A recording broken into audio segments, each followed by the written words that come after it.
नमस्कार दोस्तों। तो कैसे हैं आप सभी लोग। मैं राकेश चौहान स्वागत करता हूं आपका आपके अपने online platform the Bhim education पर।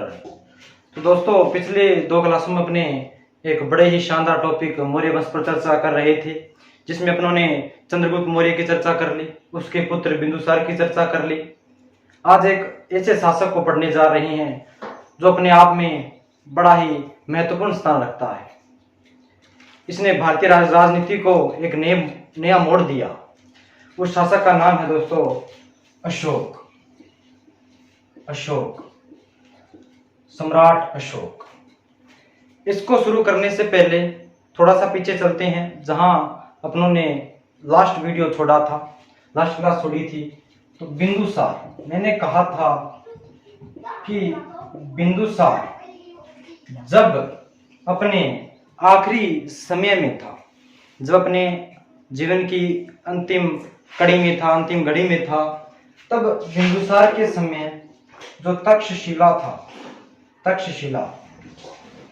तक्षशिला था, उस पर 2 विद्रोह हुए थे। उसमें से जो पहला विद्रोह हुआ था, उसको दबाने के लिए बिंदुसार ने किसको भेजा? अशोक को भेजा। उसको दबाने के लिए बिंदुसार ने सम्राट अशोक को भेजा। अशोक ने इस तक्षशिला विद्रोह का सफलतापूर्वक क्या कर दिया साहब? दमन कर दिया। तभी अशोक को पहले तक्षशिला का गवर्नर बना दिया जाता है, परंतु फिर यहां से इसका स्थानांतरण करके इसको उज्जैन भेज दिया जाता है। तो ध्यान रखिएगा दोस्तों, अशोक सम्राट बनने से पहले उज्जैन का गवर्नर था। अब बात करता हूं दूसरे विद्रोह की। उसके बाद एक विद्रोह और होता है तक्षशिला के अंदर, ठीक है। उस विद्रोह को दबाने के लिए बिंदुसार ने अपने सबसे बड़े पुत्र शिशुम को भेजा। शिशुम इस विद्रोह को दबाने में असफल रहता है। तभी 273 ईसा पूर्व के अंदर बिंदुसार की क्या होगी साहब? मृत्यु होगी। बिंदुसार की मृत्यु के समय अशोक कहाँ का गवर्नर था? तो उज्जैन का था। पहले तक्षशिला का था, परंतु बाद में उज्जैन का बना दिया गया। अब इसकी मृत्यु के बाद में क्या लोकेशन बनती है वो देखेंगे। अब उल्लेख मिलता है कि 273 से लेकर 269 ईसा पूर्व तक, यानी 4 साल तक, 273 से लेकर 269 ईसा पूर्व यानी 4 साल तक इनका गृह युद्ध, या मैं कहूं उत्तराधिकार युद्ध चलता है, जिनमें उल्लेख मिलता है 2 जैन श्रुतियां हैं, दीपवंश और महावंश। 2 जैन श्रुतियां हैं, दीपवंश व महावंश। दीपवंश व महावंश के अनुसार अशोक अपने 99 भाइयों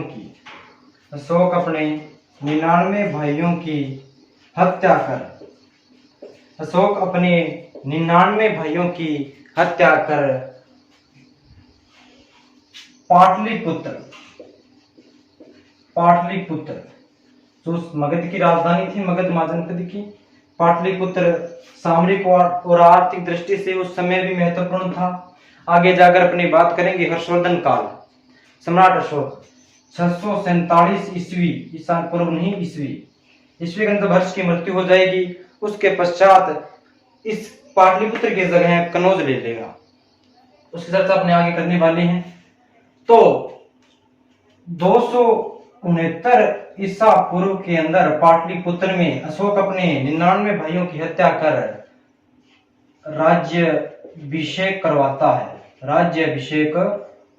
है। कब करवाता है? 269 ईसा पूर्व के अंदर, ठीक है दोस्तों। उसके बाद में अशोक राजा बन जाता है। राजा बनने के पश्चात प्रत्येक राजा की एक महत्वाकांक्षा रहती है कि वह अपने साम्राज्य का विस्तार करे, कि वह अपने साम्राज्य का विस्तार करे। थोड़ा सा अशोक के बारे में जान लेते हैं। अशोक, पिता का नाम बिंदुसार, माता का नाम सब्धांगी, इसकी माता का नाम मिलता है सब्धांगी। ठीक है। इसके अनेक पत्नियां थी, इसके भी कई पुत्र हुए। उनकी चर्चा जब अपने बौद्ध धर्म का प्रचार प्रसार करेंगे तब करेंगे। अब उल्लेख मिलता है कि अशोक 269 ईसा पूर्व के अंदर पाटलिपुत्र में राजा बन गया। कब तक रहा था? तो 232 ईसा पूर्व तक रहा था। राजा बनने के 8वें वर्ष बाद, यानी 261 ईसा पूर्व के अंदर सम्राट अशोक आक्रमण करता है। कहाँ पे? तो करता है कलिंग पर सम्राट अशोक आक्रमण करता है। क्यों करता है? इसके कई कारण हैं, कई तथ्य हैं। अगर मैं बात करूं, वहां पर एक अभिलेख है, हाथी गुम्फा अभिलेख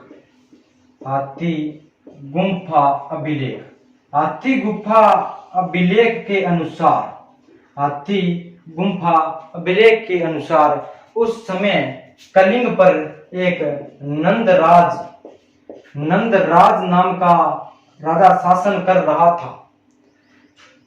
तो अपने को इस चीज से कहीं ना कहीं तो पता चलता है कि मौर्यों की जब शुरुआत हुई थी तो चंद्रगुप्त मौर्य ने धनानंद को हराया था।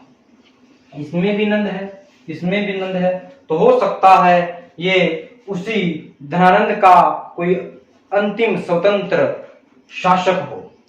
तो हाथी गुम्फा अभिलेख के अनुसार उस समय नंद राजा राज कर रहा था। अगर मैं बात करूं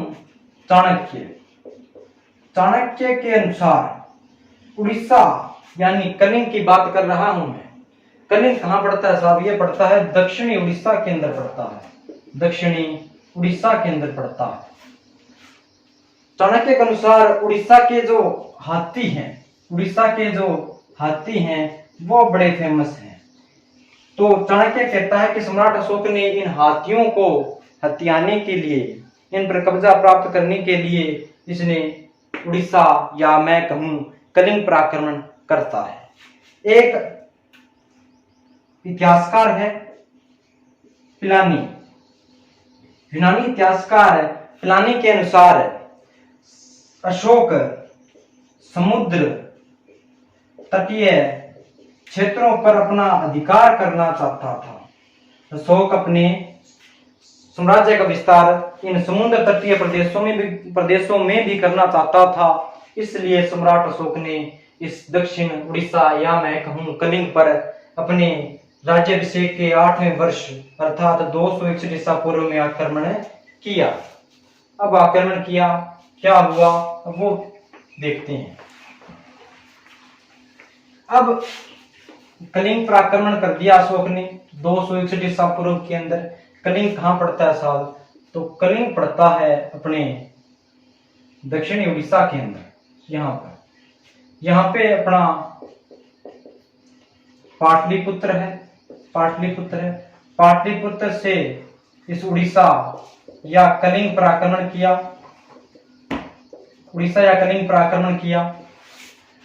तो उल्लेख मिलता है कि इस कलिंग के अंदर एक भीषण नरसंहार हुआ। 1 लाख लोग मारे गए। 1 लाख लोग मारे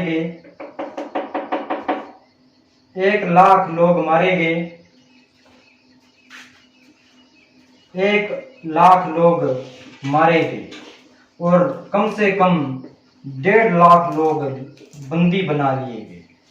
अब हाथी गुम्फा अभिलेख में अपने को जानकारी मिलती है कि जब कलिंग युद्ध के पश्चात अशोक अगले दिन नगर भ्रमण पर निकलता है।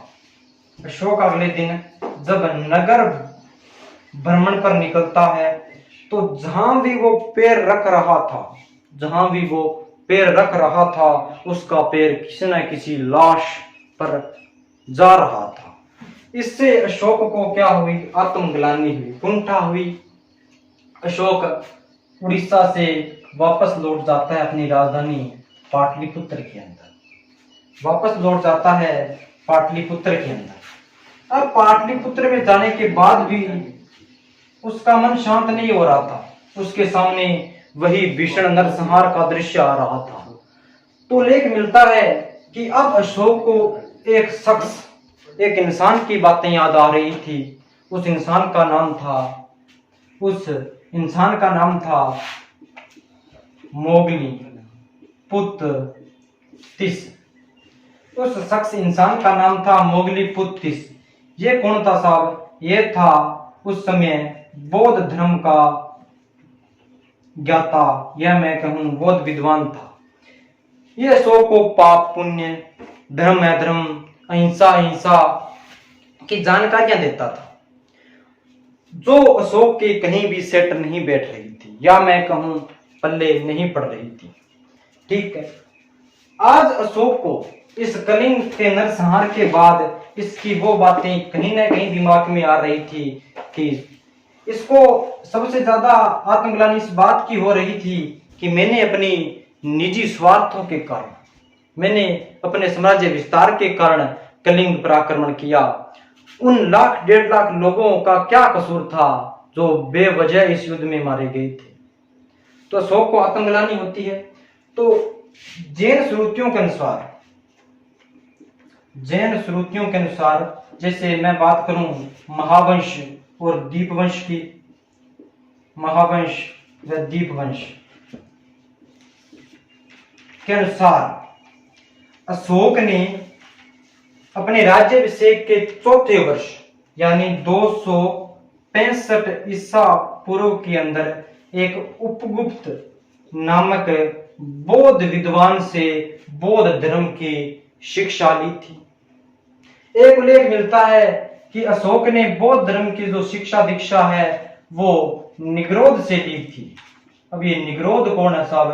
तो निग्रोध अशोक के ही बड़े भाई सुसीम का पुत्र था। हो सकता है कि उपगुप्तिया निग्रोध से अशोक ने बौद्ध धर्म की शिक्षा दीक्षा ली होगी, परंतु उसका पालन नहीं किया होगा। परंतु आज सिर्फ इसको इस मोगली पुत्र की बातें याद आ रही थी, तो अशोक को आत्मग्लानि हुई। तो लेख मिलता है कि अशोक ने कलिंग युद्ध के पश्चात युद्ध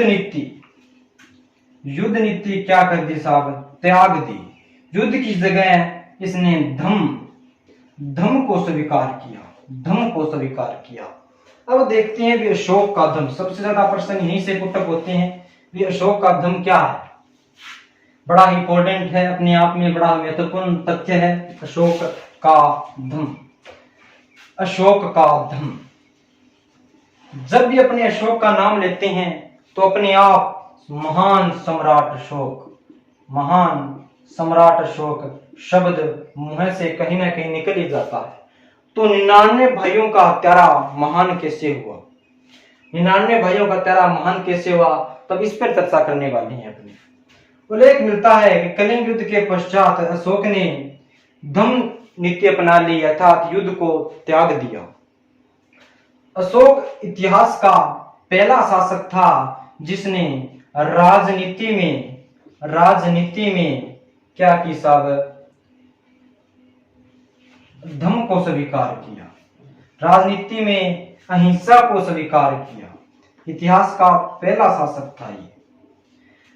तो धम क्या था? अब धम पर बात करते हैं भी धम क्या था। उल्लेख मिलता है कि एक दिन अशोक अपने राज दरबार में एक किताब पढ़ रहा था, राहुलोवाद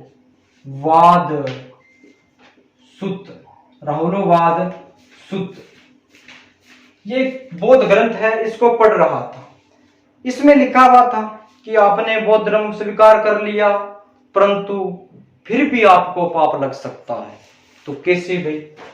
कि आप एक बौद्ध अनुयायी हो, आप एक बौद्ध धर्म को मानने वाले व्यक्ति हो, अगर आपके सामने कोई पाप हो रहा है, कोई गलत कार्य हो रहा है, तो जो व्यक्ति गलत कार्य कर रहा है वो तो उस पाप का भागीदार है ही, परंतु आप एक बौद्ध धर्म के अनुयायी होने के नाते उसको रोका तक नहीं, टोका तक नहीं, तो आपको भी क्या लग सकता है, पाप लग सकता है। तो अशोक ने सोचा भी मैं तो पढ़ा लिखा हूं, मेरे पास विद्वान है, मैं तो पाप पुण्य अहिंसा हिंसा इन सब की जानकारी ले सकता हूं, परंतु जो मेरी निर्दोष जनता है उसका क्या कसूर है, जो न जाने अनजाने में पता नहीं कितने पाप करती है। भाई मैं तो देख ही रहा हूं उनको, मेरे को तो पाप लगना है। मैं तो एक सम्राट हूं, मेरे सामने असंख्य जनता है, वो दिन में पता नहीं कितने पाप करती है, हिंसा करती है, असत्य का प्रयोग करती है, तो उसका पाप मेरे को तो लगेगा ही लगेगा। तो उल्लेख मिलता है कि अशोक ने अपनी प्रजा या जनता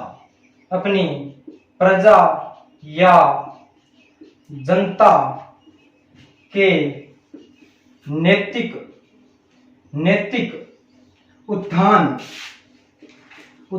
के लिए जो कार्य किए, अपनी प्रजा या जनता के नैतिक उत्थान के लिए जो कार्य किए, उसको अशोक का धम्म कहा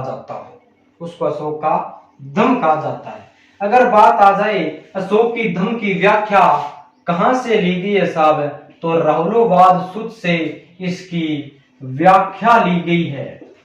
अगर मैं बात कहूं कि अशोक का धम्म का सिद्धांत कहां से लिया गया है, कहां से इसकी व्याख्या ली गई है, तो एक बौद्ध ग्रंथ है राहुलोवाद सूत्र, इसको याद रखिएगा। अब अशोक ने सोचा भाई मैं तो पर्सनली एक जाकर किसी को बता नहीं सकता पाप पुण्य की, तो इसने सोचा कि क्यों न मैं अभिलेख लिखवा दूं, स्तंभ लेख लिखवा दूं या गुहालेख लिखवा दूं, ताकि आते जाते लोग उसको पढ़ेंगे और इसका आचरण करेंगे। तो उस समय अभिलेख लिखवाना, स्तंभ लिखवाना, गुहालेख लिखवाना अपने आप में बहुत महान कार्य था। उस टाइम में, आज से बहुत समय पहले ये आइडिया आना बहुत बड़ी बात थी। तो याद रहे कि शिलालेख या बात करूं अभिलेख, शिलालेखों को लिखवाने वाला जो प्रथम शासक था, या मैं कहूं अशोक को इसकी प्रेरणा कहां से मिली, तो इसकी अशोक को अभिलेख या शिलालेख लिखवाने की प्रेरणा ईरान का एक शासक था जिसका नाम था दारा, इसको डायसिस सेकंड भी कहा जाता है, ध्यान रखिएगा। अशोक को शिलालेख लिखवाने की प्रेरणा कहां से मिली, तो ईरान के शासक दारा या डायसिस सेकंड से मिली, ठीक है। और आगे अपने को शिलालेखों के अंदर अशोक की एक उपाधि का पता चलता है। उपाधि धारण की थी इसने, देवनाम प्रियदर्शी की उपाधि धारण की थी। तो ये उपाधि भी धारण करने वाला प्रथम शासक दारा ही था। दारा के बाद अशोक ने धारण की थी इस उपाधि को। अशोक के बाद अशोक का ही पुत्र दशरथ ने भी देवनाम प्रियदर्शी की उपाधि धारण की थी। अशोक के समय ही श्रीलंका का एक राजा था जिसका नाम मिलता साहब तिस ने भी इस देवनाम प्रियदर्शी की उपाधि धारण की थी। तो ये तो था अशोक का धम्म। आगे अपनी चर्चा करते हैं अशोक के शिलालेख, स्तंभलेख और गुहालेखों पर। ये बड़ा ही शानदार टॉपिक है, बड़ा इंटरेस्टिंग टॉपिक है। अगर कभी मौर्य वंश और अपनी बात करें गुप्त वंश से, इसमें दो ही शासक अपने आप में बड़े महत्वपूर्ण रहते हैं। मौर्य वंश की बात करूं तो इसमें सम्राट अशोक बड़ा ही महत्वपूर्ण इंपॉर्टेंट है। लगभग प्रश्न यहीं से निकलते हैं। अगर बात करूं मैं गुप्त वंश की, तो गुप्त वंश में समुद्रगुप्त बड़ा ही महत्वपूर्ण शासक है। अब बात करते हैं अशोक के शिलालेखों की या अभिलेखों की। अशोक के शिलालेखों की या अभिलेखों की। नंबर 1, शिलालेख। ध्यान से देखिए इस टॉपिक को। लेख। शिलालेख यानी कोई सीमेंट की पट्टिका है, उसके ऊपर अपने लेख उत्कीर्ण कराना, लेख लिखवाना इस प्रकार, तो वो शिलालेख कहलाता है। अपने वर्तमान में भी ग्रामीण शहरी परिवेशों के अंदर देखा होगा, जब कभी उद्घाटन वगैरह किसी चीज का होता है तो एक सीमेंट की पट्टिका लगाई जाती है, वही समझ लो शिलालेख है, वही शिलालेख है। तो शिलालेख क्या है? शिलालेख दो प्रकार के हैं, एक वृहत शिलालेख, एक वृहत शिलालेख, एक लघु शिलालेख, एक लघु शिलालेख। अब मैं बात करूं वृहत शिलालेख यानी बड़े शिलालेख, लघु शिलालेख यानी छोटे शिलालेख। वृहत शिलालेख बड़े ही महत्वपूर्ण है।